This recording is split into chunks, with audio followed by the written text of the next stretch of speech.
Coronavirus, emergencia sanitaria en Bolivia. Del 15 al 19 de abril, a partir de las 10 de la noche, la Universidad Nacional Ecológica, en alianza con el Hospital Austral de Argentina y la UNETV Educativa, transmitirá para todo el país el curso virtual gratuito Estrategias Eficaces de Respuesta a la Pandemia COVID-19, un curso dirigido a profesionales de la salud pública y con una temática de vital importancia para enfrentar la situación de emergencia actual.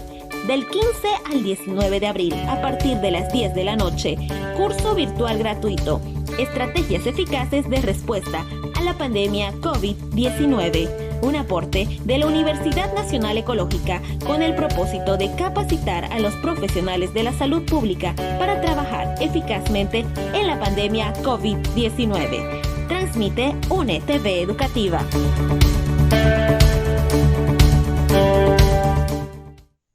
Bueno, buenas noches a todos.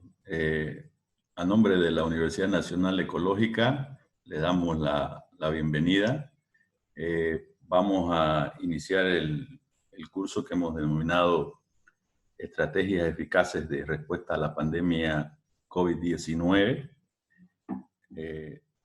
Estamos muy contentos de que hayan podido registrarse y poder participar de este curso, que la universidad lo hace en solidaridad con la situación que estamos atravesando en este momento, y la idea principal es la de capacitar, la de aunar esfuerzos en relación a afrontar esta situación de la mejor manera posible.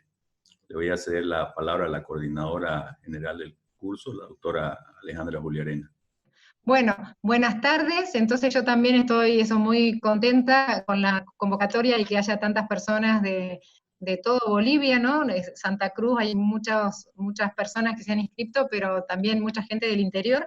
Pienso que estamos abarcando casi todos los departamentos. Tenemos gente de Sucre, de Potosí, de La Paz, entonces de Oruro, ¿no? Creo que casi todos los departamentos del Beni, casi todos los departamentos están representados en esta cohorte de personas. Pienso que la mayoría son médicos por cómo se han inscrito, y estamos todos intentando tener herramientas mejores para hacerle frente a esta pandemia que nos ha agarrado así como de improviso, ¿no? O como bueno, estamos queriéndonos preparar, ¿no? Rápidamente tuvimos esta suerte, ahora va a empezar diciendo Alicia, ¿no? Tuvimos la suerte que quizá como primero estuvo en otras partes la pandemia, a nosotros nos está dando un tiempito para prepararnos, y pienso que este curso va a dar herramientas a todos para que nos podamos preparar mejor para dar un servicio, ¿no? Pienso que incluso en algunos casos, pienso que en todos los casos será heroico, para dar un servicio a la sociedad, el servicio que la sociedad espera hoy de los médicos, ¿sí? Y a su vez tener herramientas o tener las armas para poder protegernos, ¿no? Porque si una persona no protegida es hombre muerto, vamos a decir, ¿no? No sirve tampoco para ayudar a nadie. Este curso surgió un poquito, fue idea de Alicia, la idea original en realidad de hacerlo así, y hemos querido que ponerlo al alcance de todos, ¿no? Y es la contribución, ¿no? La UNE está organizándolo, es la contribución nuestra a esto, ¿no? A la epidemia, ¿no? Pienso que cada uno, cuando hay algún evento así, tiene que pensar qué es lo que yo puedo hacer, ¿no? Y bueno, nosotros estábamos en la escuela de posgrado diciendo, bueno, ¿qué podemos hacer nosotros para ayudar en la pandemia? Y esto es la parte de capacitación. Entonces hemos conseguido, ¿no? Que tanto Alicia como el resto de los médicos del Austral, del equipo de la UCI, accedieran, ¿no? A compartir con nosotros lo que todo el mundo se está formando en este momento, y accedieran a transmitir, ¿no? Esa información, esa formación con todos. Así que bueno, les agradezco. Hemos tenido también apoyo, ¿no? De HP Medical y de Laboratorios La Paz, y esto agradecemos profundamente, ¿no? Que hayan querido ayudarnos o brindarnos para poder brindar este espacio. Y bueno, ahora les doy la palabra a la doctora Alicia Gira, que es médica intensivista, tiene muchos años de experiencia, no vamos a decir cuánto porque parece muy joven, pero ya tiene muchos años de experiencia.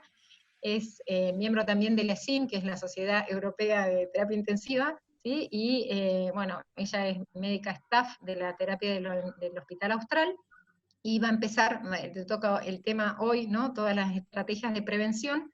Buenas noches. Bueno, ya me presentó Alejandra, un gusto verlos nuevamente a ambos.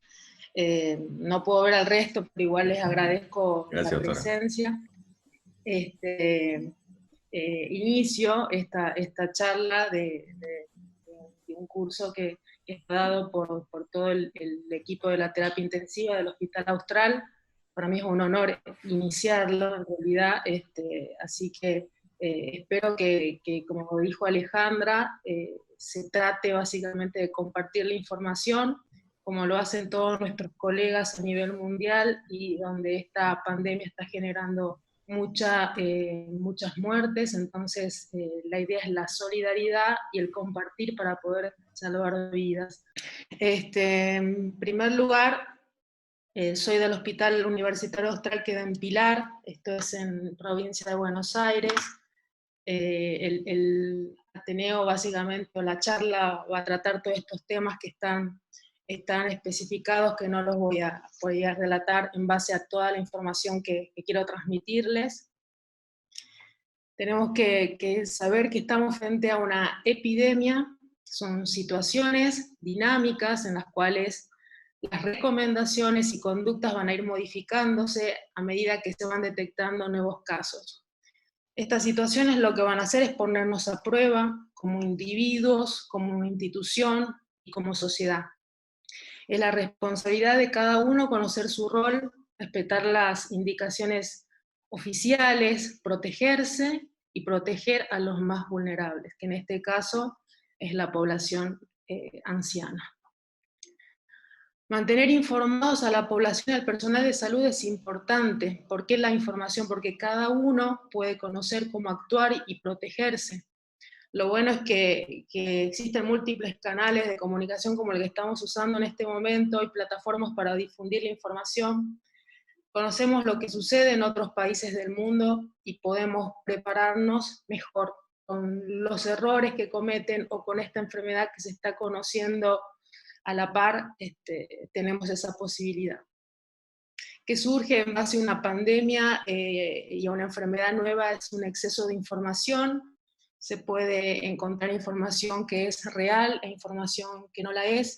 Entonces, como una de las recomendaciones que hacemos es que se consulte básicamente en las que dirige la Organización Mundial de la Salud, la Organización Panamericana y el CDC. Bueno, la Organización Mundial de la Salud hace todos estos informes, que los voy a ir relatando en forma secuencial. El 31 de diciembre del año 2019, las autoridades de la ciudad de Wuhan, provincia de Hubei, en China, reportan 27 casos de neumonía de causa desconocida. La mayoría de los pacientes se relacionaban con el mercado de Wuhan. Entonces se informa a nivel mundial que el 31 de diciembre una neumonía de causa desconocida en China. El 7 de enero, el análisis de estas muestras del tracto respiratorio bajo indican que se trata de un nuevo coronavirus, cuyo nombre es SARS-CoV-2. Vamos a ir familiarizando los tipos de coronavirus. El 30 de enero, ya la OMS declara que nos encontramos frente a una emergencia de la salud pública de importancia internacional. Todo esto es muy rápido, y el 11 de marzo la OMS declaró la pandemia en el contexto de 114 países afectados, con más de 118.000 casos y 4.291 fallecidos. En la Argentina, el primer caso confirmado fue el 3 de marzo, con un paciente que venía de Italia. De Johns Hopkins podemos obtener una información, ya que ellos en forma continua, en forma diaria, están actualizando todos los casos. Entonces podemos ver a la derecha de la pantalla en rojo, que son los números de totales confirmados que hay a nivel mundial. A la izquierda de la pantalla los números en blanco son los pacientes que murieron. En color celeste están los pacientes que realizaron el test de confirmación. Abajo se encuentra una curva, que es una curva que se ve que comienza en febrero, enero, febrero, y que en marzo tiene una curva increciendo que es exponencial. que se interpreta de toda esta imagen es que ¿dónde circula el virus? Sería la pregunta. Si bien fue en China, actualmente ya se encuentra en todo el mundo, como lo ven, que es toda la coloración rojiza, roja en el mapa. Los casos en total, estos los pude obtener porque el 13 de abril a las 10:20 de la mañana, tratar de tener la información más actualizada. Los casos totales confirmados de coronavirus son 1.864.629. Los países afectados actualmente son 210, las muertes 115.286, y hay un top 10 de países que tienen, que al comienzo fue China y ahora todo cambia, ahora está Estados Unidos, España, Italia, Francia, Alemania, Inglaterra, China, Irán y Turquía.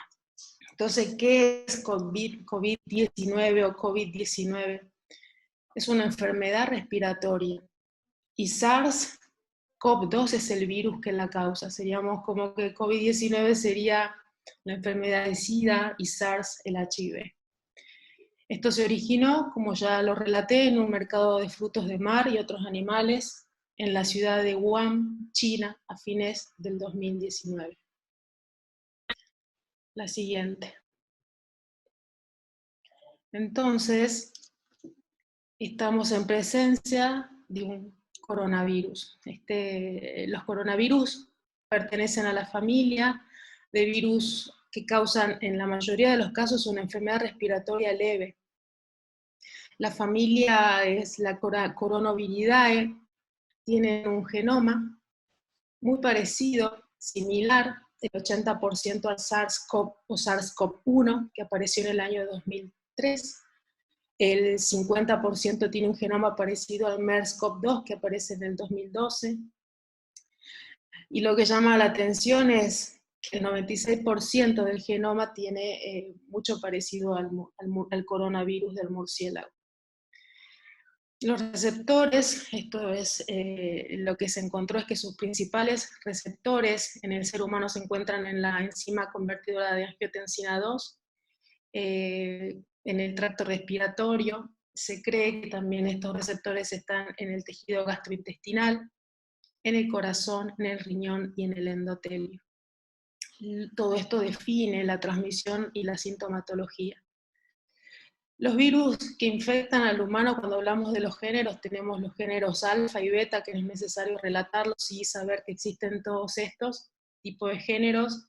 El coronavirus, junto al SARS-CoV-1 y al MERS, forman parte de los beta coronavirus. El genoma del coronavirus es un ARN monocatenario positivo, es lo que vemos en la imagen del centro en cadena celeste. Posee una enzima que es importante conocer porque es una enzima que es ARN polimerasa, que esta es la responsable de las mutaciones. Cuando uno escucha el virus está mutando, sí lo está haciendo, y lo hace a través de esta enzima. Esta enzima, cada vez que hace copias, se equivoca y va introduciendo mutaciones que hace que el virus que comenzó en Wuhan ya no sea el mismo que circula actualmente con cambios menores. La proteína S, que es la que ustedes ven en la periferia del virus, que tiene unas espículas que son de color violeta, son las que le dan la forma al virus y de allí el nombre de corona. Esta proteína es la que se piensa que cada vez que muta el virus, aproximadamente en 15 días, es la que va teniendo distintas características, hablando de mayor expresión de la misma y mayor avidez del virus, ¿sí? Mayor avidez de la proteína, porque es la proteína S justamente la que entra a la célula del huésped y que lo termina infectando. Esto podría generar o no mayor virulencia del virus en los últimos días. Próxima.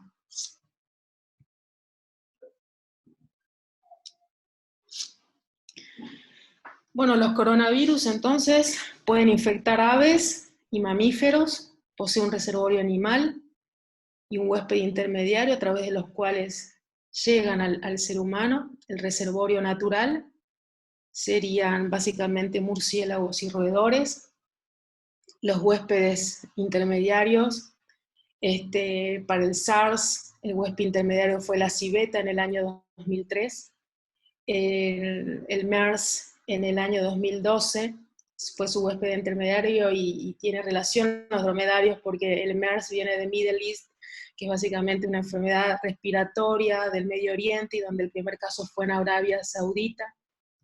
Y el SARS-CoV-2 no se conoce, pero se está hablando de un mamífero, que es el pangolín. El pangolín es un mamífero que es altamente comercializado, se utiliza su carne para el consumo y sus escamas para muchos remedios en China, por eso se piensa que es uno de los huéspedes intermediarios de este nuevo coronavirus que ha sufrido mutación en el mismo. Próxima. Bueno, entonces no es la primera pandemia, ya hubo otras por 2 tipos de coronavirus que han emergido como causa de la enfermedad respiratoria grave en humanos. Y acá está básicamente lo que vienen escuchando: SARS, MERS, COVID-19.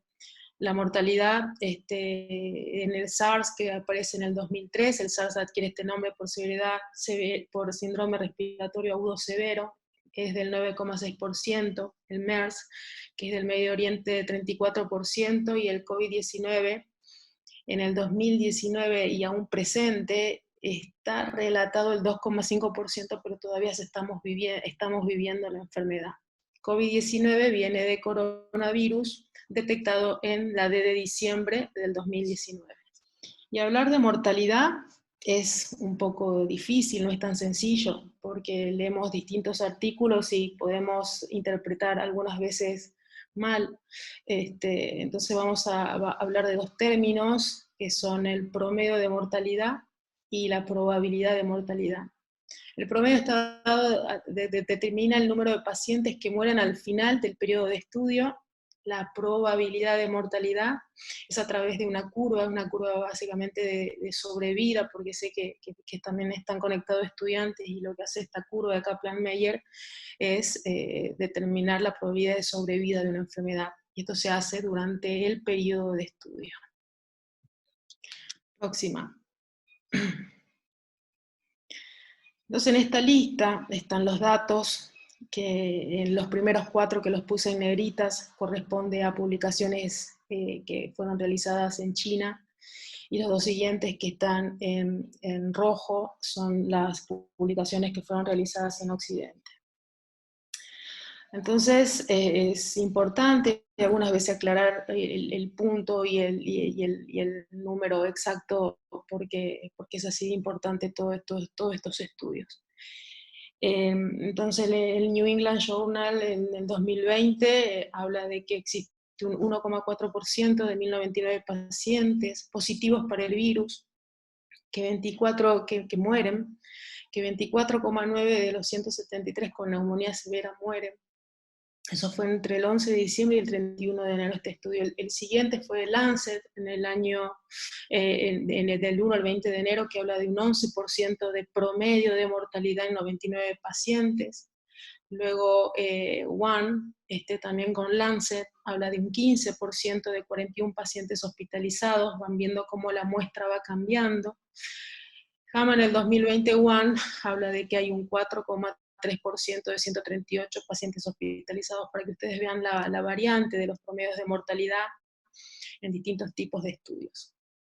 Y en rojo, básicamente son en pacientes, el 15% de 1.311 fueron en febrero, del 20 al 18 de marzo, de un 15% de 1.311 pacientes, hecho por Grasselli y Arends, cuando comienza la enfermedad en Estados Unidos, en un hospital, básicamente puede determinar de que de 21 pacientes el 67% muere en la terapia intensiva. Próxima. Y acá hablamos, y esto es la curva de Kaplan-Meier. La curva de Kaplan-Meier es este estudio representa sencillamente la mortalidad y la baja probabilidad de sobrevida que hay con esta enfermedad. Entonces es un estudio, un trabajo que son, la mayoría van a ser trabajos retrospectivos y observacionales que evalúan resultados de los enfermos críticos, entre ellos evalúa la probabilidad de muerte. La curva de sobrevida de los pacientes críticos es de 7,3%. También en este estudio se destaca que 52 pacientes ingresaron a la terapia y 32 fallecieron. Eso habla de que la mortalidad a los 28 días fue del 61,5%, y la mediana de tiempo de duración de estos pacientes en UCI fue de 7 días. Esto en China. Entonces, tenemos nuestras dos referencias grandes, que es China, el origen, y después nuestras grandes tristezas al escuchar toda la mortalidad que hay en Italia. Y es lo que se hace básicamente, tratar de también determinar con un estudio en las dos primeras semanas en el norte de Italia, en pleno brote, del 24 de febrero al 8 de marzo, donde se evalúan 3.426 pacientes hospitalizados por COVID-19, el promedio de su mortalidad fue del 13,5% y la probabilidad de mortalidad fue del 31,4%. La mediana es muy parecida, la mediana es de 8 días en los no sobrevivientes. Entonces necesitamos conocer todos estos datos porque estamos en una enfermedad básicamente de alta transmisión y alta contagiosidad, y cómo esto se realiza de la siguiente manera. El virus se propaga principalmente de persona a persona en contacto estrecho. La transmisión puede ser de dos maneras, directa o indirecta. Lo que estamos viendo en rojo serían las moléculas del virus. Es un virus que se considera pesado. La distancia que puede alcanzar es de aproximadamente 1,8 metros, por eso siempre se habla de la distancia social de entre 1,5 y 2 metros. ¿Cómo se transmite? La transmisión son por gotas, al toser o estornudar. Y la manera indirecta es la transmisión por contacto, son al tocar los objetos contaminados por estas gotas. Se planteó recientemente la permanencia del virus en el aire y la misma fue descartada. La siguiente. Entonces, estudios, uno de los estudios lo que hicieron es tomar muestras ambientales en las habitaciones de los enfermos con COVID-19, no detectaron partículas suspendidas en el aire. Se observó que la contaminación básicamente se produce principalmente en las superficies más cercanas del paciente y no en el aire. Entonces, a diferencia del sarampión o la tuberculosis, no se transmite a través del aire, sino a través de gotas. Esto tiene implicancias, porque si conocemos esto y las distancias y los lugares contaminados, podemos tomar medidas preventivas, ya que define qué equipo de protección es necesario para utilizar y protegernos. La transmisión, recién lo relaté, es de 1,8 metros, muy parecido a lo que hace el virus de influenza, y miren la distancia que puede transmitir el virus de sarampión y varicela y tuberculosis, que son 30 metros. La mayor transmisión se produce cuando los pacientes tienen síntomas por la replicación viral, a través de la tos y el estornudo. Existen reportes esporádicos de transmisión en pacientes asintomáticos, es decir, pueden contagiar a los pacientes asintomáticos, y hay reportes que lo dicen, y puede ser que sí. En cuanto a la permanencia del virus en la superficie, los primeros trabajos en febrero del 2020 en China decían que duraban 4 horas en la superficie y no mucho más, era lo primero que se tenía, y después fueron investigando, y a lo largo de estos meses las de mayor importancia van a ser básicamente las superficies que están cercanas al paciente, y fueron viendo que hay distinto tiempo y permanencia de distintas superficies. Entonces, en este gráfico lo que podemos observar es la persistencia del COVID en las superficies. Para que tengan una idea, básicamente puede variar desde 2 a 8 horas en el aluminio, en los guantes quirúrgicos, y hasta 5 días en madera, plástico, vidrio. El tiempo puede ir desde horas hasta varios días según distintos estudios. Siguiente. ¿Qué es lo que tiene de bueno? Es que puede ser combatido con muchos productos de limpieza, y el tiempo donde se desactiva el virus es rápido, es entre 1 minuto y 5 minutos. Los productos de limpieza que escucharon básicamente es el etanol al 70%, el hipoclorito de sodio en 1 a 5 minutos lo inactiva, amonios cuaternarios, celanios, sulfanios conocidos, peróxido de hidrógeno y agua y jabón. Están todos con muchas ganas de adquirir alcohol en gel, pero el agua y jabón también lo puede combatir perfectamente. Y la higiene de manos sigue siendo la mejor manera de cortar la cadena de transmisión. ¿Cómo nos prevenimos? ¿Qué hace la comunidad? El barbijo. El barbijo, ustedes van a ver que hay países que lo tienen, que no lo tienen, está bien, no está bien. No se recomienda su uso en la comunidad. Sí se indica en lugares donde no pueden mantenerse el distanciamiento social. El distanciamiento social está dado básicamente cuando no podemos mantenernos lejos de más de 1.5 metros entre personas. Entonces algunos países adquieren esta medida para tratar de evitar el contagio. Etiqueta de tos, entonces hay nuevos términos que podemos determinar como que es empezar a toser en el pliegue del codo con un pañuelo descartable para contener la dispersión de gotas. Hace un tiempo acá no lo puse, ya sabemos que no nos podemos saludar a nuestros seres queridos y amigos, nos saludamos con el codo o no lo hacemos. Y otra de las cosas es la higiene de manos para evitar el ingreso del virus por boca, nariz u ojos por las manos contaminadas. Uno no se da cuenta, pero antes de esto nos podemos tocar la cara en promedio más de 24 veces en una hora. Es como algo que uno no lo tiene en cuenta, pero parecería que eso es así. Y esta es la curva. Este es el reducir, retrasar el pico de la epidemia. Tenemos la famosa frase que todos escuchan, que es aplanar la curva, viene si uno analiza un poco este gráfico. El objetivo que tiene la sociedad, tanto la médica como la no médica, es reducir y retrasar el pico de la epidemia. Para aplanar la curva se toman una serie de medidas proactivas. ¿Qué hacen estas medidas? Reducir la velocidad de difusión de la enfermedad y evitar la saturación de los sistemas de salud. Entonces la primera curva sería una transmisión que está descontrolada y la segunda una que trata de controlarse. Estas medidas, ¿cómo ayudamos a aplanar la curva? A partir del lavado de manos, de limitar las reuniones, del teletrabajo, de la reducción de los desplazamientos, y quedarse en casa. Siguiente. Esto es una imagen que me pareció muy representativa, donde en azul está el agua, que serían los pacientes con COVID-19 positivos, y el embudo es básicamente el sistema de salud, y lo que tenemos que tratar de evitar es que no suceda lo que parece en la tercera imagen, que es que rebalse, que se sature el sistema y no podamos controlar a nuestros enfermos. Siguiente.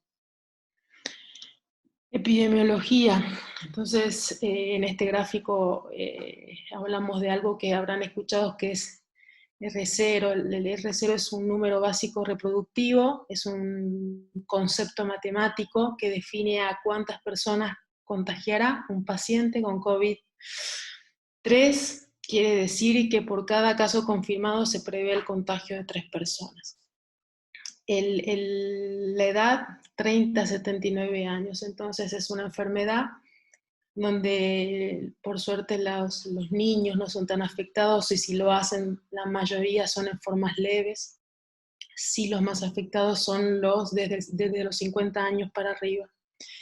El periodo de incubación puede variar entre 2 y 14 días, se habla de un promedio de 14 días, por eso los 14 días de cuarentena quedan habitualmente. Siguiente. Clínica. ¿Qué síntomas tienen? Esto es algo que se formando, que fueron encontrando, sobre todo los médicos chinos, los médicos europeos fueron agregando los síntomas que van encontrando a lo largo de este tiempo. Los frecuentes: fiebre, tos seca, fatiga, expectoración, respiración entrecortada. Poco frecuentes: mialgias, artralgias, cefaleas, escalofríos, odinofagia, dolor pleurítico. Raro: náuseas, vómitos, congestión nasal, palpitaciones, precordalgia, cefaleas, hemoptisis, diarrea. Hay receptores aparentemente gastrointestinales, por eso podría ser ese síntoma. Y todos estos van a llevar a síntomas más graves, como son la disnea, la hipoxemia severa, que requieren ventilación mecánica y prono precoz. El prono precoz se realizan en los pacientes ventilados, que en lugar de estar en decúbito supino los tenemos que dar vuelta, y eso se llama decúbito prono para mejorar la oxigenación, e hipercapnia. Algunos individuos son asintomáticos y pueden transmitir la enfermedad. Siguiente. Y esta es quizás la imagen que más representa la enfermedad, y es para mí mi imagen preferida debido a todo lo que dice y representa. Es un esquema representativo que lo mostró en febrero de este año el profesor Bindú en la Sociedad Europea, y representa de qué se trata la enfermedad. Entonces representa el porcentaje de los casos según la gravedad.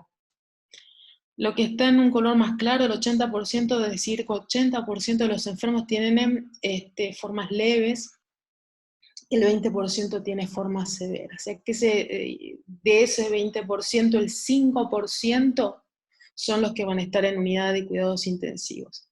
El 50% de estos últimos va a morir. El espectro abarca enfermedad leve, aquella llamamos enfermedad leve que no tiene neumonía o la neumonía es leve. El 15% tiene una enfermedad severa con disnea, taquipnea, saturación baja, infiltrados en las placas dentro de las 24 a 48 horas. Y lógicamente los pacientes críticos son los que requieren ventilación mecánica, que adquieren falla orgánica múltiple. Y ya dijimos que un alto porcentaje de ellos muere. Siguiente. Como esta imagen fue tan representativa y fácil de interpretar, lo que hicieron en una publicación de Hama Livingston, lo que hace es comparar qué es lo que está sucediendo en Italia. Entonces, el esquema del profesor Bindú fue comparado en Italia, esto se publicó en Hama, y donde se observa que el 70% de estos pacientes son leves, y acá aumentan el 30% de enfermedad severa. Este gráfico es un gráfico que representa el comienzo de los síntomas. La disnea aparece en el día 8, seguido del 13 el día 10, es decir, en qué momento aparece la enfermedad severa, el día 10, y entre el 10 y el día 15 son los pacientes que tienen, que ingresan a la unidad de terapia intensiva. En la tercera semana no está graficado acá. Los médicos observaron en China que había una hipercapnia. La hipercapnia estaría dada, encontraban valores de CO2 más de 115, y esto también relacionado por el espacio muerto. El estrés que se produce es aparentemente, y siempre hablamos de lo mismo porque sigue siendo incierta la fisiopatología de que se genere microtrombosis y edema celular. Próxima. Es una imagen difícil, pero no es tan difícil cuando la desarrolle, pero es muy representativa, y es un artículo lo que publican los franceses en febrero, que esquematizan la evolución de los casos severos y las terapéuticas usadas. Entonces, en la primera semana, todo lo que está de color verde, lo que ellos pueden determinar es que los pacientes transcurren en una sala de clínica médica, que tienen algunos aportes y otros aportes de oxígeno bajo. Un 30% tienen cambios en el laboratorio con linfo y trombocitopenia, aumento de transaminasas, alteraciones del coagulograma, derrame pleural. Y en la segunda semana, que se ve en color rojo, el paciente ya presenta distrés respiratorio, shock, falla cardíaca, renal, neurológica, todo lo que implica una falla multiorgánica, y en este tipo de pacientes sí reciben antibióticos y antivirales, en el anterior no. Esto es una imagen solamente que representa lo que hacen los franceses. Siguiente.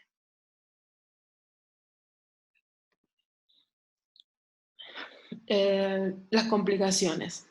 Las complicaciones, el distrés respiratorio, la ARN en sangre o ARNemia, que se llama así. La injuria cardíaca se encuentran pacientes con shock cardiogénico, con un deterioro severo de la fracción de eyección.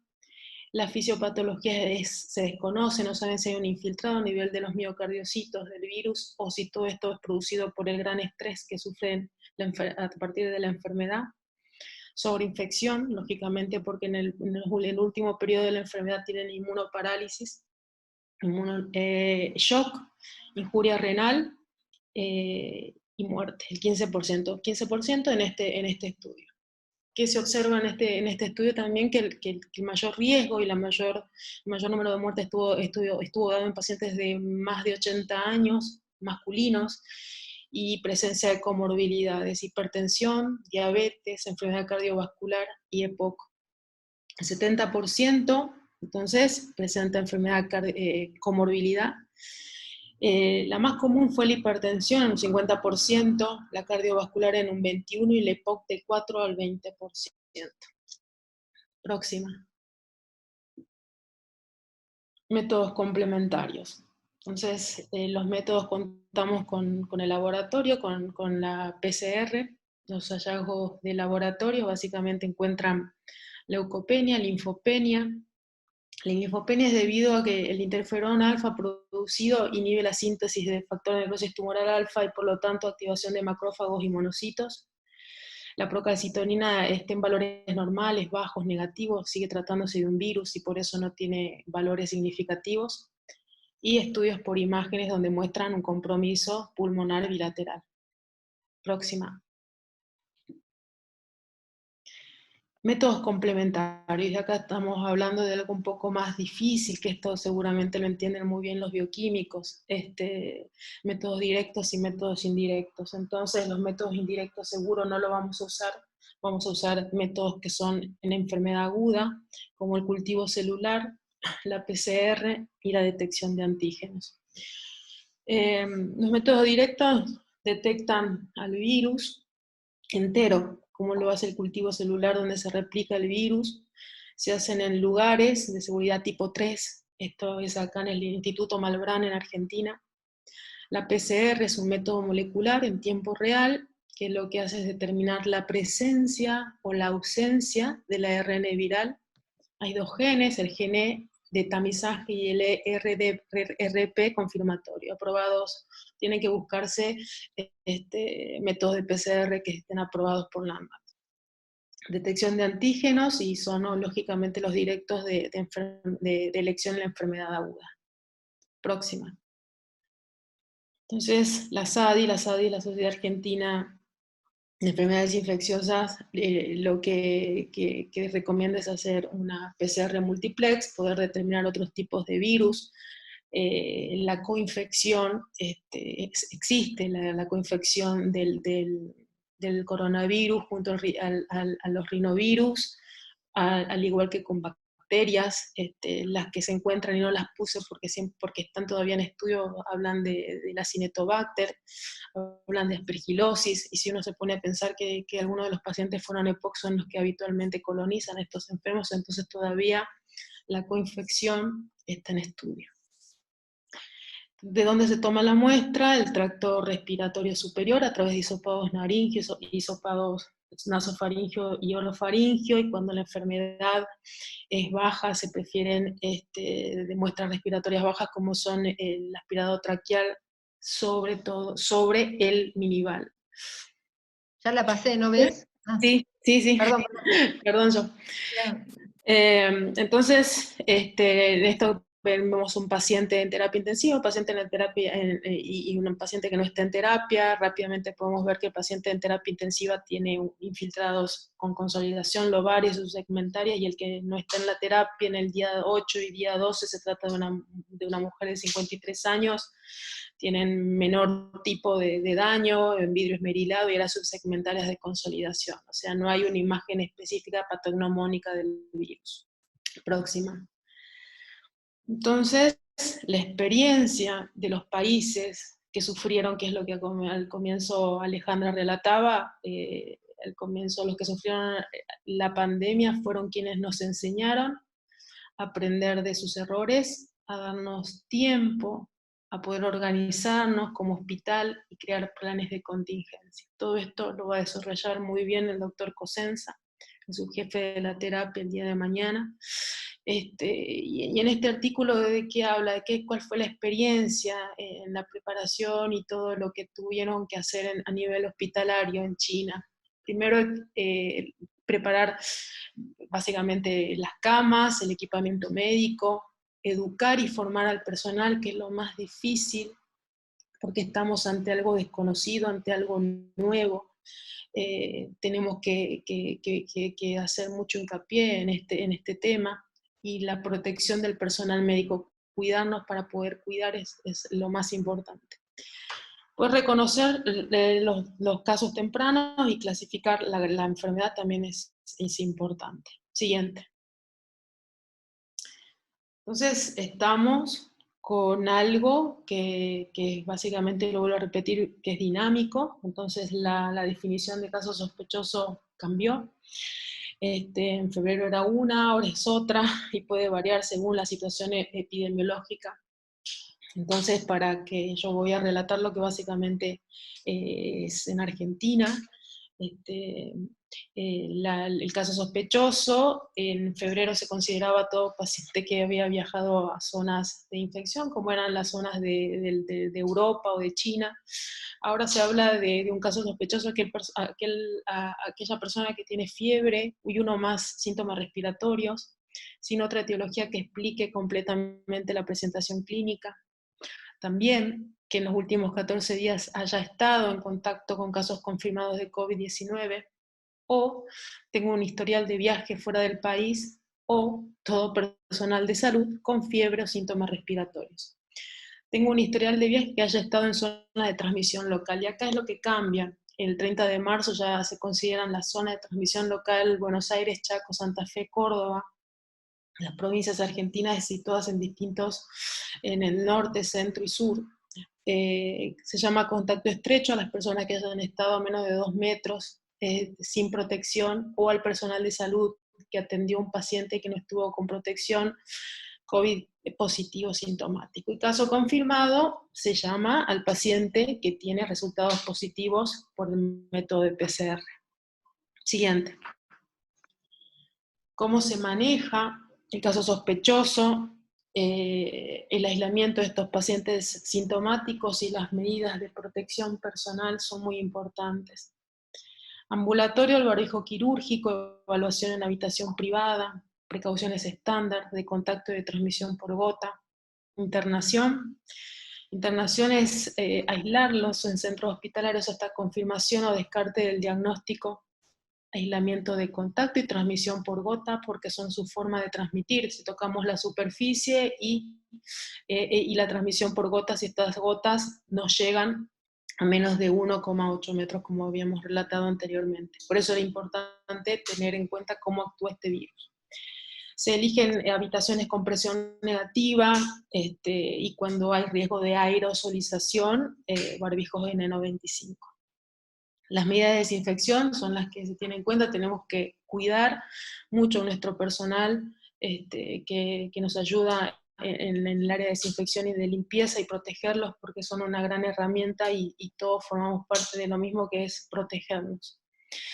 Identificación y seguimiento de contactos es lo que se hace a partir de los contactos estrechos, manejo de contacto, y acá se activa la vigilancia durante los 14 días. Restringir las visitas. El paciente con sospecha de COVID no recibe visita, y también se puede aplicar lo que es la telemedicina. Siguiente. Entonces estas son las etiquetas que uno va poniendo en precauciones respiratorias por gotas y de contactos, que ahora las voy a desarrollar. Siguiente. El uso racional del equipo de protección personal, según la Organización Mundial de la Salud, hay que cuidarlo y no no tenerlos es lo que todos sufrimos, y el miedo que tenemos como personal de salud y todos nuestros colegas de no estar protegidos, enfermarnos. Entonces es importante lo que está en el centro, que es optimizar la disponibilidad, coordinar los suministros, minimizar, o sea, usar lo que es necesario y lo que es apropiado. Bien, entonces los logos son de la SADI, la Sociedad Argentina de Enfermedades Infecciosas, y la SATI, la Sociedad Argentina de Terapia Intensiva. Los principios generales de los equipos de protección personal, primero los voy a leer todos, son todos importantes: realizar siempre la higiene de manos, retire todo el equipo de protección personal lo antes posible después de realizar el procedimiento, y evitar contaminar al medio ambiente fuera de la sala de aislamiento. Retire y reemplace cualquier insumo dañado del equipo de protección personal rápidamente. Luego retirar el equipo de protección personal con cuidado. Realice la higiene de manos inmediatamente después.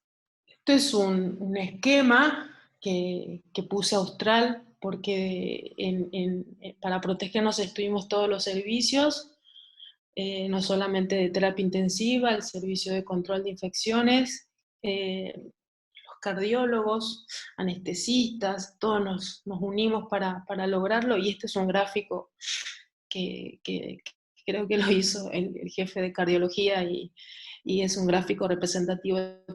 Tenemos la forma de decir rápidamente dónde estamos.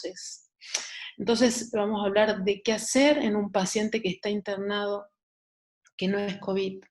Entonces, si yo voy a hablar, estoy leyendo lo que está en verde, que está muy chiquitito, si voy a hablar con él o su familia a más de 1.5 metros de distancia, o revisar a un paciente asintomático con etiología clara, no COVID, voy a usar un barbijo e higiene de manos. Si voy a revisar o acercarme a menos de 1.5 metros de un paciente respiratorio o febril o crítico, estoy leyendo lo amarillo, voy a usar antiparras, barbijo quirúrgico, camisolín y guantes limpios, un par. En naranja ya voy aumentando los niveles de riesgo, voy a bañarlo, manejar fluidos corporales, colocar acceso vascular o urinario, voy a usar una antiparra, barbijo, camisolín y guantes. Y el que está más vestido es el que más se expone, que básicamente somos los médicos de cuidados intensivos, los anestesistas, cuando procedemos a intubar a los pacientes, y los que están en la primera línea, que son los emergentólogos en la guardia. Si voy a intubarlo, si voy a realizar una aspiración abierta, tomar muestras de la vía aérea u otro procedimiento que genere aerosoles o reanimación cardiopulmonar, usar gorros, antiparra, gorro, cofia, antiparra, protector facial o pantalla facial, barbijo N95, camisolín hidrorrepelente, guantes por 2 y botas.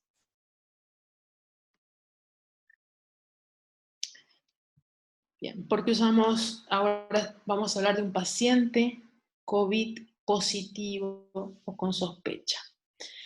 En amarillo voy a leer, es el paciente que voy a entrar a la habitación, el paciente que es COVID positivo, pero voy a mantener una distancia mayor de 1,5 metros del paciente o acompañante. Voy a vestirme con antiparra, con barbijo, con camisolín y guantes. Si voy a revisarlo o acercarme a menos de 1,5 metros, pero voy a manejar fluidos corporales, bañarlos, colocar acceso vascular urinario, tengo que tener una antiparra, barbijo quirúrgico, camisolín, guantes limpios, y lo que cambia respecto a la diapositiva anterior es que tengo que ponerme un camisolín hidrorrepelente. El camisolín hidrorrepelente o los camisolines impermeables, como los que más conocen seguramente los cirujanos, que son los hemorrepelentes, son los ideales, no son pero ante la escasez podemos ponernos un barbijo de contacto y arriba un delantal. Cuando se tienen que tomar las medidas, por más que uno no las tiene que buscar una forma, una variante que pueda ser lograda.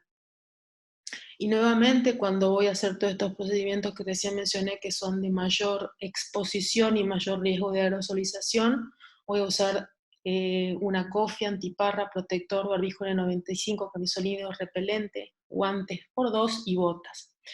Toda la forma y colocación vamos a mostrar un video, así que voy a hablar un poco rápido sobre este tema, y va a ser muy representativo el video. Cada uno de los componentes, son 7 los componentes, que tenemos que familiarizarnos y empezar a ver si los tenemos. Camisolines. Los camisolines son de uso único, no estériles, el hidrorrepelente no es estéril, viene embolsado pero no lo es. Manga larga con puño, que sean largos, que se puedan sujetar en la parte posterior. Para maniobras invasivas vamos a usar esto que los mencioné, que son los hidrorrepelentes.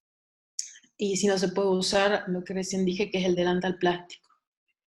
El barbijo 95, puse las 2 marcas, las 2 formas de encontrarlos, qué es lo que más queremos usar o lo que tenemos miedo en realidad de que escasee.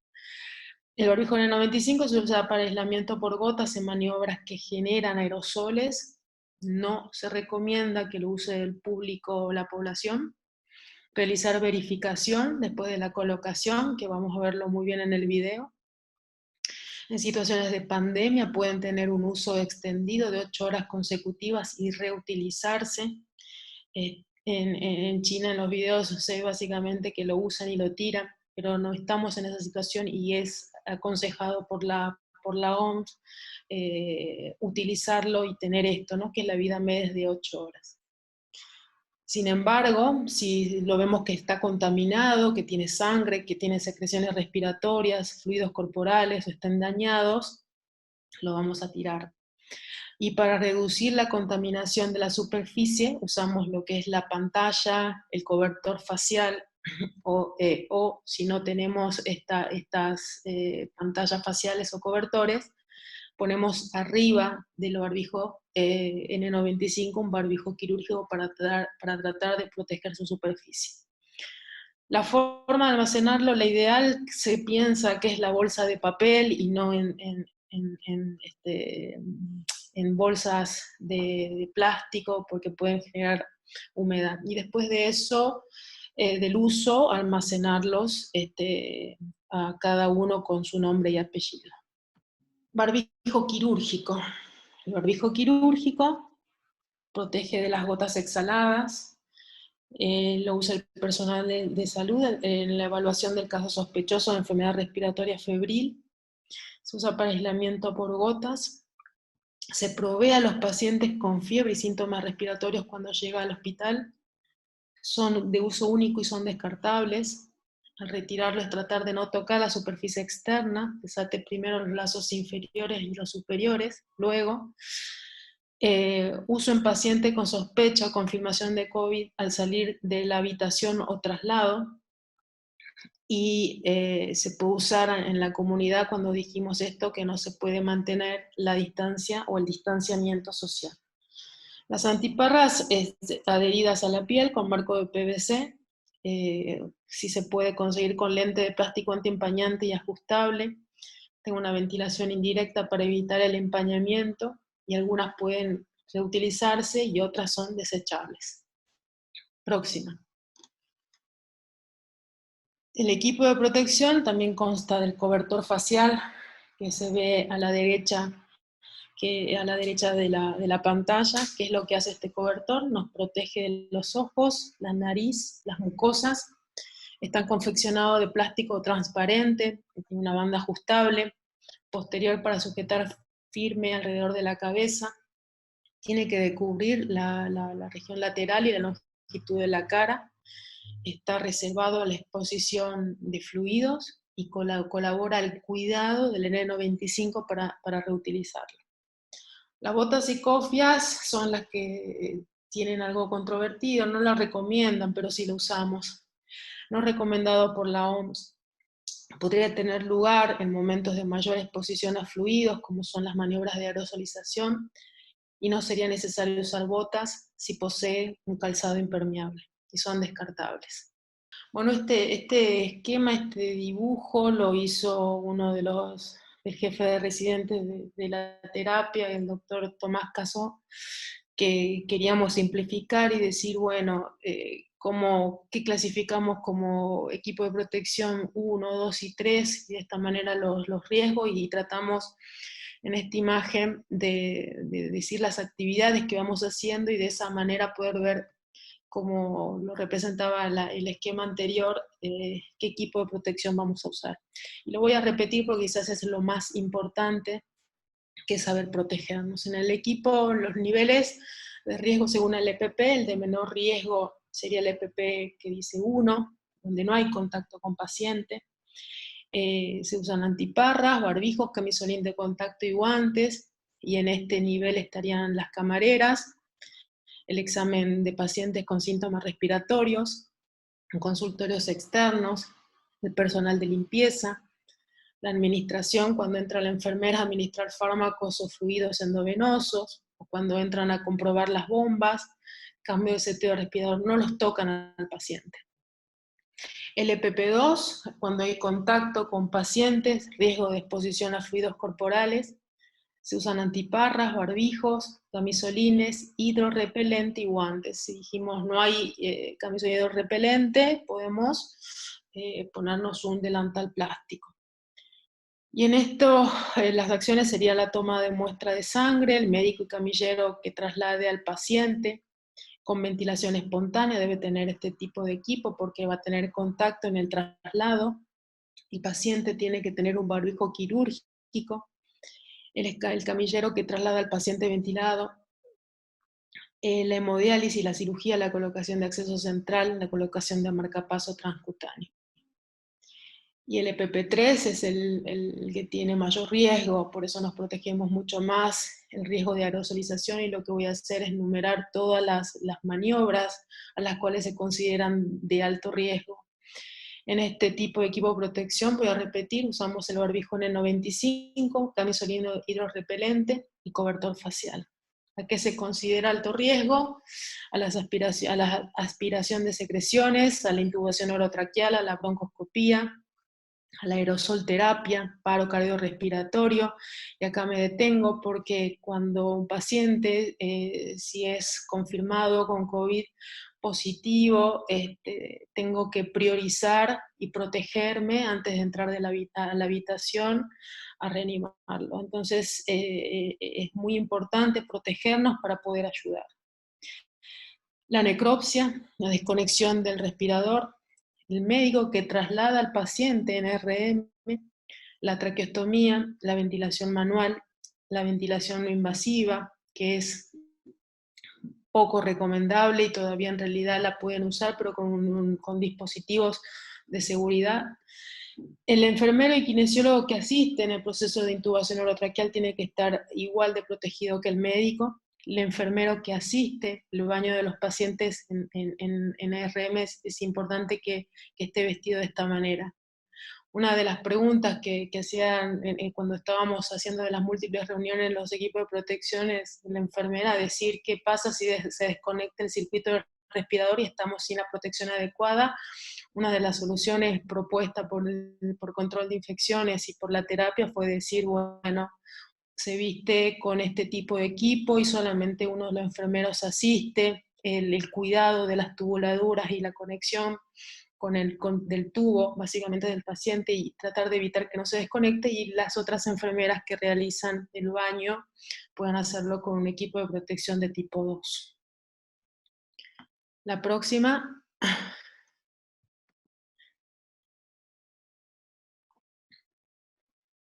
La próxima es una colocación y un retiro de bajo riesgo. Yo lo voy a nombrar, se ve muy chiquitito, solamente para que vean, está sacado de la Organización Mundial de la Salud, es fácil adquirirlo. Estos archivos yo se los voy a mandar todos a Alejandra, pero voy a nombrar rápidamente y después el video que vamos a ver lo va a representar muy bien. Esto es de bajo riesgo. Entonces se tiene, previo a todo, a la higiene de manos, tenemos que retirarnos los accesorios, los anillos, reloj, guantes, guantes en realidad, todo lo que los accesorios antes del lavado de manos. Colocarse un barbijo, el barbijo debe colocarse en forma paralela, no cruzada, las tiras por debajo en la región de la nuca y las tiras superiores por arriba del pabellón auricular. Colocarnos antiparra, el camisolín, atarlo en el cuello y la parte de las tiras inferiores en la región lateral. Y los guantes tienen que colocarse por encima del puño del camisolín. Y el retiro, primero son el retiro de los guantes, con la mano puesta, retener el otro guante y después sacarlo al guante que queda por debajo del mismo. Después higiene de manos, retiro del camisolín en forma envolvente, el barbijo quirúrgico y las antiparras. Y esto lo voy a nombrar porque después de esta diapositiva le voy a pedir a Alejandra que muestre el video que hicimos con uno de los residentes de la terapia, y voy a nombrar porque es la colocación y el retiro del EPP de alto riesgo es muy importante, no la colocación porque lo hacemos en un área limpia, sí el retiro porque tenemos que es el momento donde mayor riesgo de contagios hay, cuando el retiro del mismo se hace en forma incorrecta. Un checklist con los 7 elementos ¿Ahora se y los escucha siguientes mejor? pasos a seguir. Ahora se escucha bien.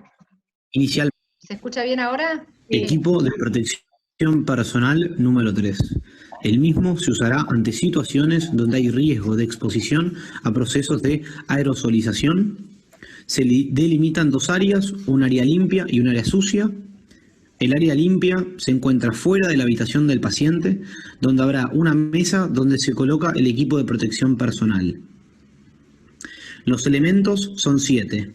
Barbijo N95, antiparras, una cofia, un par de botas, 2 pares de guantes estériles, un camisolín hidrorrepelente y un cobertor facial. El área sucia se encuentra dentro de la habitación del paciente, en una zona cercana a la salida de la habitación, tratando de que sea una distancia mayor a 1,5 metros del paciente. También habrá una segunda mesa. Pasos de colocación del equipo de protección personal. Inicialmente se deben retirar todos los elementos accesorios, anillos, collares, relojes, pulseras. Debe haber un asistente que realice a la par un checklist con los 7 elementos y los siguientes pasos a seguir. Inicialmente se debe realizar higiene de manos.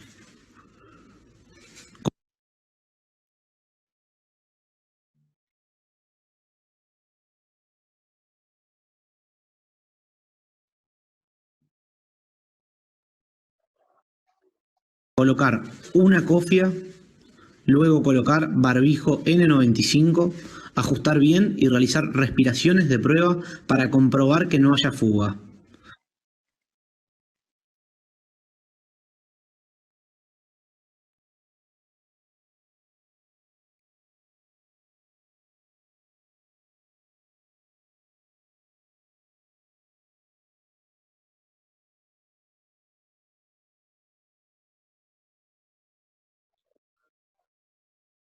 Colocar antiparras.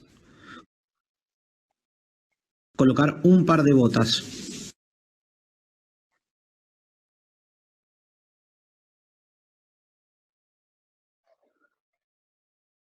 Colocar primer par de guantes.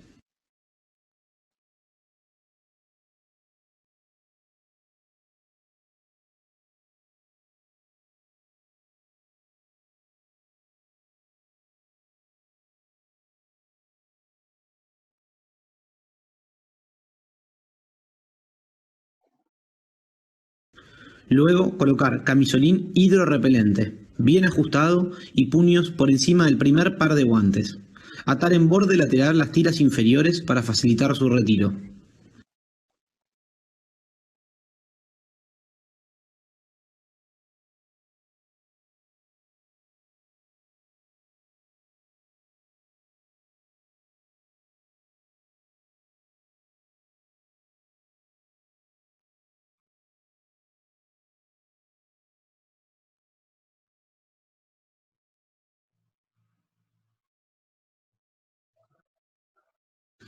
Luego, colocar segundo par de guantes por arriba del puño del camisolín.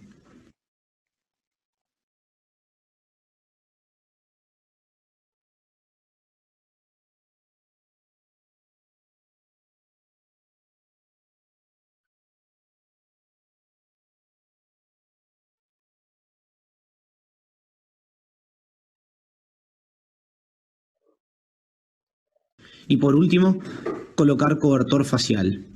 Una vez comprobado todos los pasos del checklist, ingresar a la habitación. Los guantes estériles, ya que son más largos y nos cubren de forma más efectiva.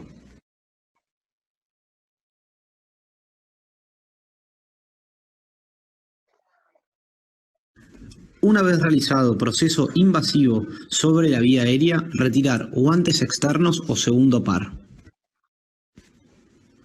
Pasos de retiro del equipo de protección personal. Es el paso más importante debido a que presenta mayor riesgo de contagio. Considerar que la parte delantera se encuentra contaminada. Cualquier fallo o duda en el proceso, realizar nuevo higiene de manos. Dirigirse a área sucia. Primer paso, retirar cobertor facial. Retirarlo por detrás y dejarlo sobre la mesa. Luego, retirar par de botas.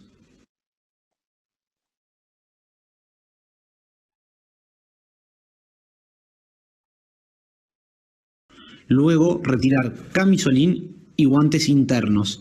El camisolín se debe retirar de atrás hacia adelante con técnica envolvente, junto con los guantes, y todo se tira en bolsa roja.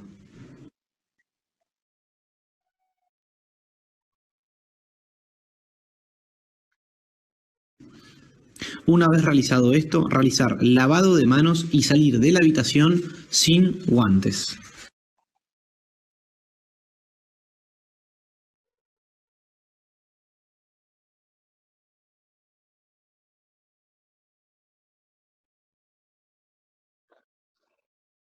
Una vez fuera de la habitación, realizar nuevo lavado de manos y posteriormente retirar antiparras desde atrás y dejarlo sobre la mesa.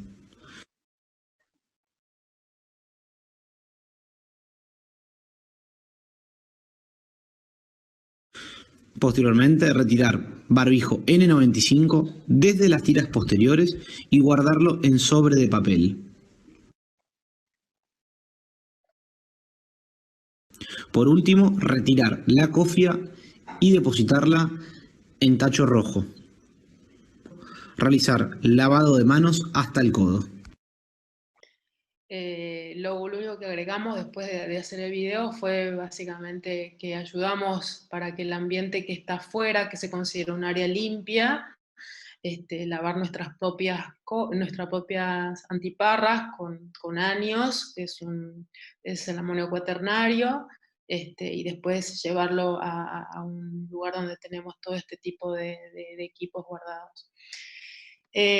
Bueno, la diapositiva que muestra esto. Perdón, Ali, esto último que dijiste creo que no se escuchó porque estaba compartiendo el sonido de la compu. Volví a repetir lo que dijiste después del video. Que del video agregamos básicamente que al salir de la habitación, después de higienizarnos, retirarnos todos, que es lo que básicamente hacemos cuanto antes, sacarnos todo lo que parecería estar contaminado, es ayudar en la higiene de las antiparras, y al salir de la habitación las higienizamos y las llevamos a un depósito donde guardamos todo este tipo de equipo. Bueno, estoy viendo, si querés seguimos con la diapositiva 50. Es exactamente lo que vieron en el video, es mucho más complicado, difícil de interpretar, está en dibujos. Yo estos archivos y el video se lo voy a dejar a Alejandra. Está todo muy chiquito, pero son los pasos de colocación y de retiro que estuvieron muy simplificados en el video que vimos. La próxima, esta que es mucho, asusta, es un esquema de protección personal, pero a nivel institucional lo mismo. No lo voy a relatar porque acá está básicamente incluido todo el personal de salud, que es tan importante y tienen que estar protegidos como los médicos, como los enfermeros, como los kinesiólogos. Entonces, no voy a relatar una por una, esta también voy a dejarla a disposición de ustedes, ¿sí? Así que esta diapositiva pasala, pero básicamente trata de eso. ¿Qué recomendaciones se le da al personal? Es básicamente colocar un barbijo de protección. Si no se puede mantener la distancia social, que es como nos encontramos en este momento trabajando, cuando estamos en una oficina y estamos cerca nos ponemos barbijo y estamos todo el tiempo circulando en el hospital de esa manera. El distanciamiento social es necesario, ya que tenemos pacientes con COVID-19 en el hospital. Higiene de manos frecuentes, taparse la boca y la nariz con el codo al estornudar o toser. La próxima. Esto habla básicamente en este estudio a grandes rasgos de lo que es el tratamiento. No lo voy a desarrollar porque lo va a hacer el doctor Álvarez, así que es solamente una diapositiva simplificada, donde hablan de que aún no existe un tratamiento antiviral específico, una vacuna recomendada. La mayoría de los signos y síntomas se tratan en forma sintomática y soporte de las funciones vitales. Los corticoides en signo de pregunta, porque algunos usaron corticoides en los que estaban muy enfermos por el tema de la gran cascada inflamatoria desatada para reducir la misma, para reducir sobre todo la inflamación pulmonar, pero lo que pudieron ver es que en distintos estudios no tuvieron grandes efectos a nivel de la mortalidad, y en algunos pudieron ver que retrasa el clearance viral, entonces por ahora la recomendación es dudosa. Está en estudio ciertos antivirales como el Remdesivir, si estamos usando el lopinavir y el ritonavir, la asociación, el hidroxicloroquina y la citromicina también, pero lo mismo, esto lo va a desarrollar el doctor Álvarez. La próxima. Bueno, voy a hablar esta diapositiva de intubación orotraqueal que forma parte de prevención y después pasamos el video a Alejandra, ¿sí? Dale, dale. Bueno, la SATI hace un resumen con estos ítems, pero básicamente fueron obtenidas a partir de la Sociedad de Anestesia Española, donde empezamos, ¿quiénes van a intubar? Lo va a hacer el personal experimentado. Muchos médicos hacen este procedimiento, los médicos de emergencia se pueden considerar experimentados, algunas veces otros no, los médicos clínicos, los cardiólogos no, porque no es lo que más frecuentemente hacen, sí los anestesistas, por supuesto, y los médicos de terapia intensiva. Y en la terapia intensiva serían los médicos que tienen más años de experiencia, ellos van a ser los que primero, en esta primera etapa, van a realizar este procedimiento, por eso el personal, de eso trata personal experimentado. Vamos a usar el equipo de protección que ya lo mencionamos mucho, que es el que mostró recién Tommy, que es el equipo de protección personal tipo 3. Reducir al mínimo necesario el personal presente en el procedimiento. En el video van a ver que están dos operadores, uno es el kinesiólogo y otro es el médico intubando, y un asistente, que es la enfermera, que tiene que estar protegida con N95. Se prooxigena, se trata de hacerlo lo más rápidamente posible, este procedimiento con un objetivo de saturación del 92%, y la mayoría de las veces prooxigenamos con ambú, en este caso vamos a usar máscara con reservorio para evitar el mayor riesgo de aerosolización. Vamos a tener el ambú cercano con un filtro, si esto no funciona y el paciente desatura. Vamos a ponerle un filtro entre la máscara y el ambú. Y la secuencia que vamos a usar va a ser una secuencia de intubación rápida, con propofol, con succinilcolina o con rocuronio. Si tenemos que elegir el laringoscopio, nosotros tenemos el videolaringo laringoscopio, pero muchos no lo tienen, y es básicamente el videolaringo. Estamos menos cerca de la región bucal que el convencional, pero es solamente, si tendríamos que elegir, usaríamos el que acabo de mencionar. Una vez que el paciente se le coloca el tubo, hay que inflar el balón, insuflar el balón, y antes de comenzar a ventilar básicamente en RM. No se recomienda la intubación guiada por fibrobroncoscopía. Comprobar que estén colocados los filtros en las tubuladuras de tanto expiratoria como inspiratoria. Después del proceso post-intubación, hacer una remoción adecuada del equipo de protección, y una desinfección de todo el material usado y reutilizable. Así que, si querés, poner el video de intubación. El Centro de Simulación de la Asociación de Anestesia, Analgesia y Reanimación de Buenos Aires armó este checklist que es excelente y vamos a repasar, ¿sí? Dice que hay que leerlo en voz alta, y el primer punto es todo lo que es el confort personal. Es importante porque si no es una urgencia, es una intubación programada, como uno tendría que intentar que sea, ponerse todo el equipo de protección personal puede llevar tiempo, uno lo puede llegar a tener puesto por mucho tiempo, entonces hay que evitar todos los distractores que debieran. Beber agua, evaluar la necesidad de ir al baño, quitarse elementos personales. Si tenés anteojos, fijarlos bien para que no se te muevan. Tener el lambo abrochado, zapatos cerrados, cabello, flequillo hacia atrás, rodetes y cabello largo. Contar con una silla para cambiarse. Después hacer una higiene de manos. Y en el punto 3 habla de todo lo que es el equipo de protección personal que ya vimos en el otro video.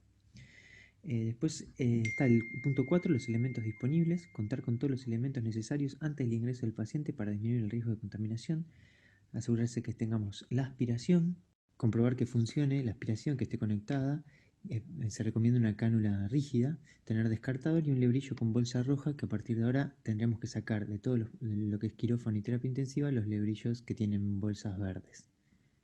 Lo que plantea la ARBA acá es muy interesante, refiere dividirlo en dos mesas, una con un limpiador de superficie, otra alcohol al 70, y después la bolsa para poner todo lo que sea para decontaminar, el laringoscopio, la máscara facial, la BUI que se haya usado. Y una segunda mesa en la cual hay que tener el barbijo para el paciente, gasas y compresas, lo que se hace para fijar el tubo ya preparado, los sistemas de infusiones, los accesos venosos, las drogas para la secuencia de intubación rápida, ¿sí? Un inductor, un relajante muscular. También prepararse si uno piensa que el paciente puede entrar en paro o haber una descompensación hemodinámica, las drogas para la reanimación. Y tener par de guantes extra a mano para poder cambiarse cada vez que uno se contamine. En el punto 5 del checklist del ARBA habla de elementos para el manejo de la vía aérea y ventilación mecánica, ¿sí? Todo lo que sea para instrumentar la vía aérea, tener la máscara facial, el laringoscopio, videolaringoscopio que se va a utilizar con las ramas correspondientes, el tubo endotraqueal ya con la jeringa para insuflar el balón conectada, cintas de fijación, gasas compresas, facilitadores en casos de vía aérea dificultosa, almohada para acomodar la posición de la cabeza del paciente, ya el respirador seteado, y el circuito de ventilación armado con la colocación de los filtros correspondientes, ¿sí? Que uno va a ir en la rama expiratoria del respirador, que no hace falta que sea con humidificación, y después el que tiene humidificación va entre el paciente y el circuito respiratorio.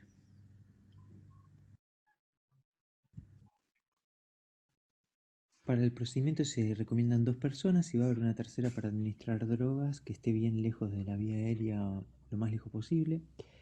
Ahí está pidiendo las drogas inductoras y relajantes musculares.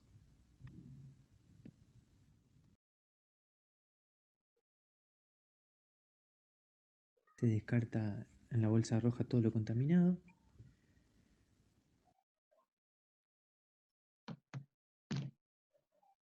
Se infla el manguito para asegurar que no haya fugas y tampoco haya contaminación.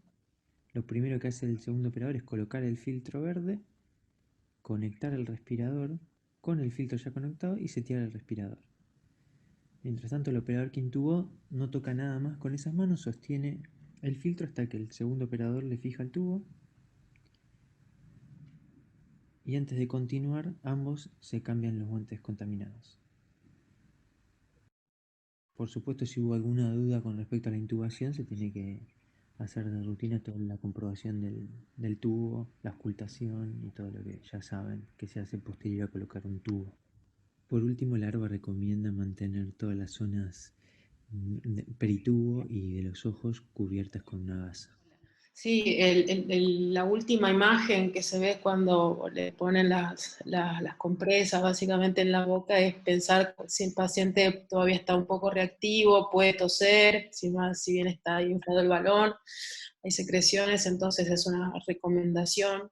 El video lo hicimos junto al servicio de anestesia, por eso habla tanto de las recomendaciones que hace la Sociedad de Anestesia y nosotros.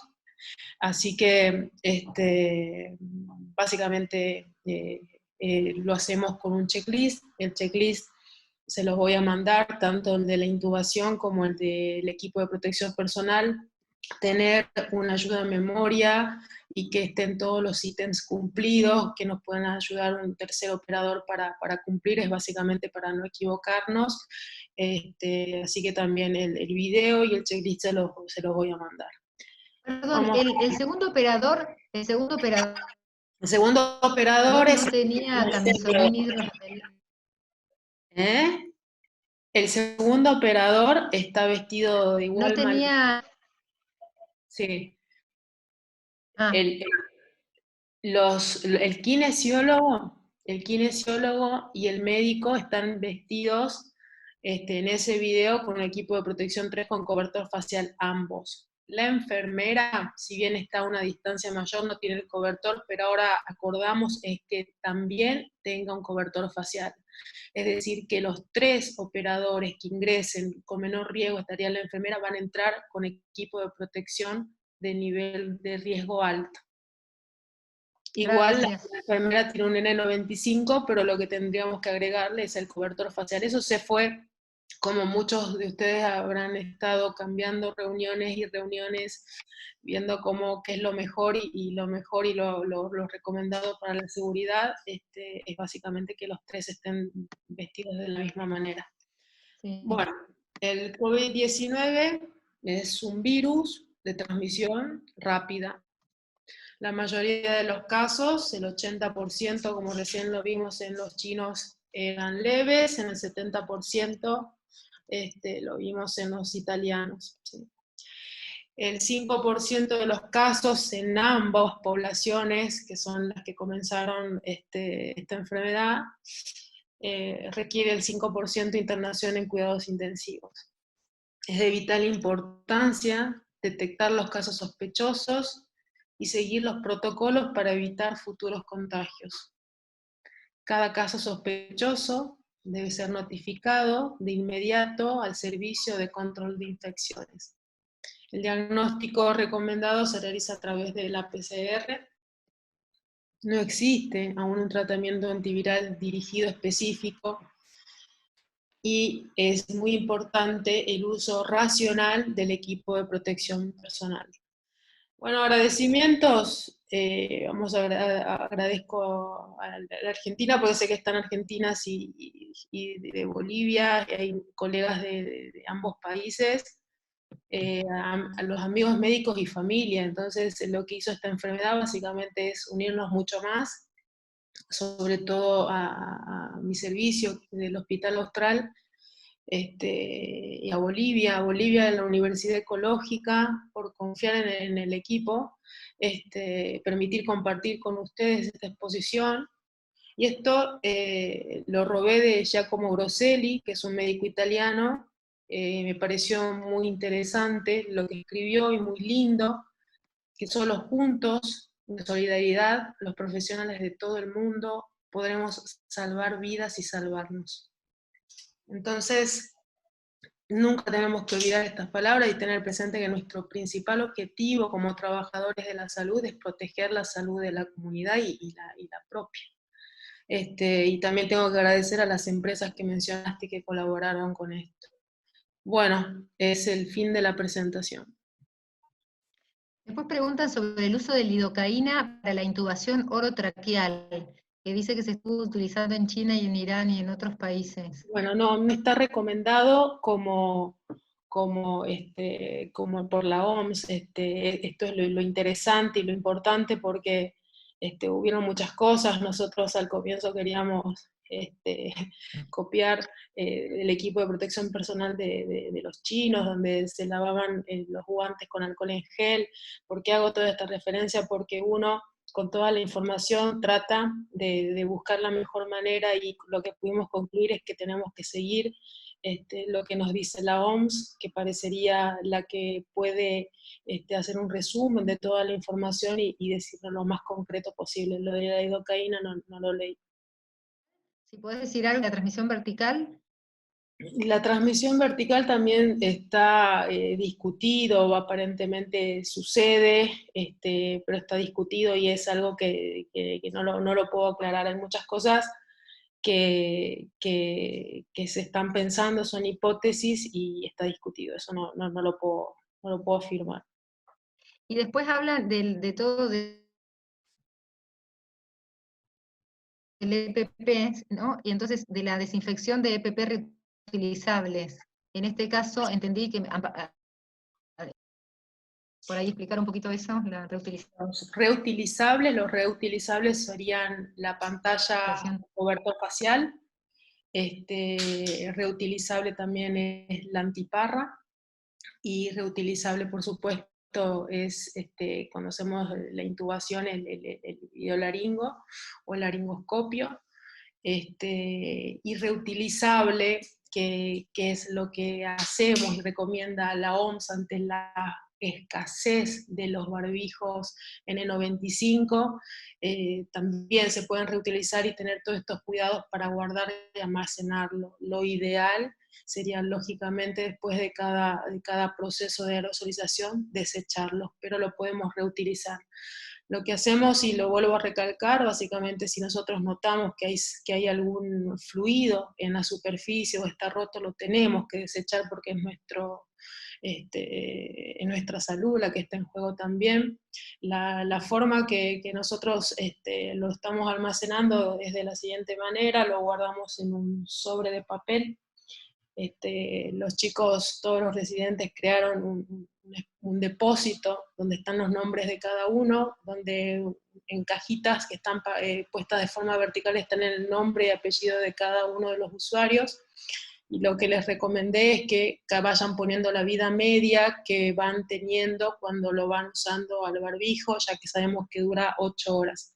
Entonces es reutilizable, recalcando de que hay escasez, y es reutilizable protegiéndolo nuevamente con un barbijo N95, con un barbijo quirúrgico, si no tenemos cobertor facial, para proteger la superficie del mismo. Después, un poquito, discúlpame, la mascarilla, las antiparras, ¿y eso lo lavan con qué lo lavan? Están preguntando. Bueno, nosotros usamos el amonio cuaternario, que es el Anios, pero vimos que la lavandina diluida inactiva en unos 5 minutos, así que si no tienen el amonio cuaternario se puede usar perfectamente lavandina. Perfecto.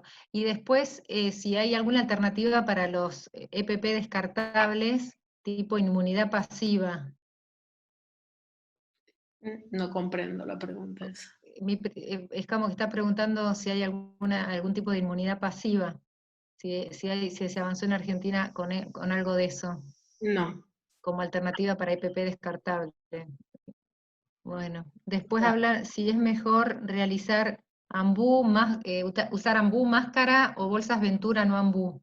Sí, bueno, en el video lo que está recomendado básicamente es la máscara con reservorio. Esa es la pregunta, por eso es lo atípico. Cuando nosotros prooxigenamos al paciente usamos el ambú, pero en este caso se aconseja la bolsa con reservorio al 100%. Entonces, es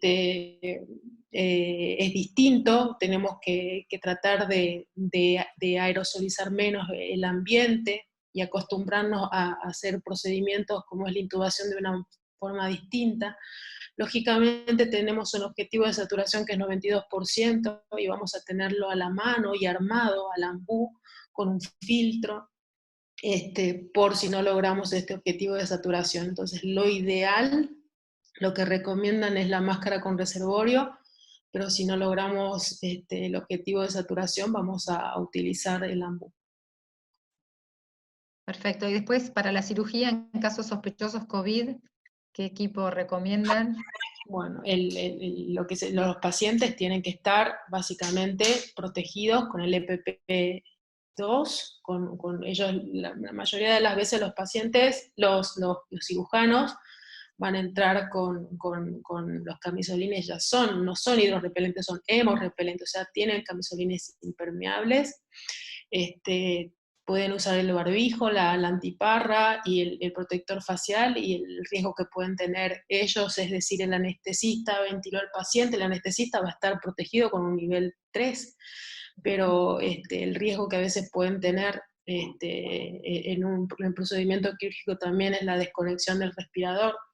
Entonces, básicamente, tenemos que tener cuidado de que no haya una desconexión.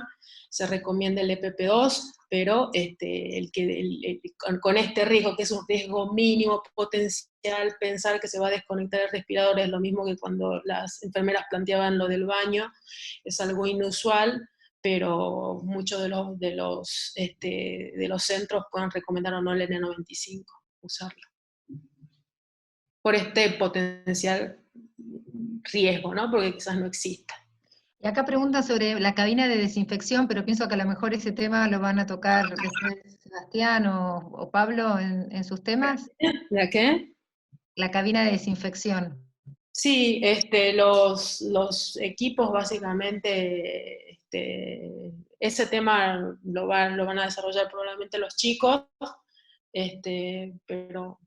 Y después hablan de si se han evaluado las semimáscaras industriales con filtros P100. Lo que tenemos, las máscaras, son básicamente todas en impresiones 3D, son también placas de radiografía que son tratadas, hay distintos tipos, distinta calidad, muchas empresas donan las mismas, y hay distintos tipos y distinta calidad. La idea es básicamente tener una ayuda que nos pueda proteger, que sea transparente, que sea clara, que se pueda ver. La calidad va a ser distinta, lógicamente, pero recordemos que el cobertor facial, su función es protegernos sobre algo que ya está protegido, ya tenemos protegida nuestra nariz y nuestra boca con el barbijo N95, nuestros ojos con antiparras, y tenemos una ayuda que es el cobertor facial. Cuando no está el cobertor facial, y no todos lo tienen, vuelvo a recalcar, para poder solamente ayudar a la vida media del N95, ponerse un barbijo quirúrgico encima. Pero bueno, distintas calidades, distintos tipos, y de distintas formas los materiales. Bueno, pienso que gracias, Alicia, te hemos exprimido. Pienso que ya, acá dice, bueno, el cuidado de PP en la farmacia, pienso que ya estaba respondida. Sí, está todo descrito, viste, en la última diapositiva que no la desarrollé porque es muy larga. Están todo lo que sea manipulación de muestras respiratorias, van a tener N95 los bioquímicos, pero todo lo que es personal administrativo, en el triage, en el pasillo, cómo se manejan las recepcionistas, todo está descrito en la última diapositiva, que me parecía muy larga desarrollarla, no deja de ser importante, pero ustedes la van a tener a disposición. Así que bueno, terminamos con esto. Muchas gracias, Alicia. Y bueno, muchas gracias. Muchas gracias. Saludos a todos. Hasta luego.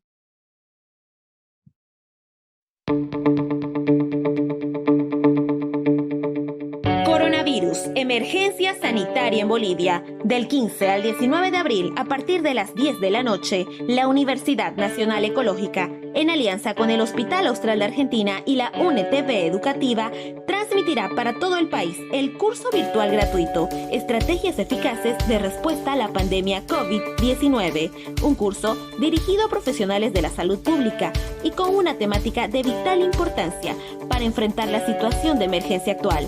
del 15 al 19 de abril a partir de las 10 de la noche. Curso virtual gratuito.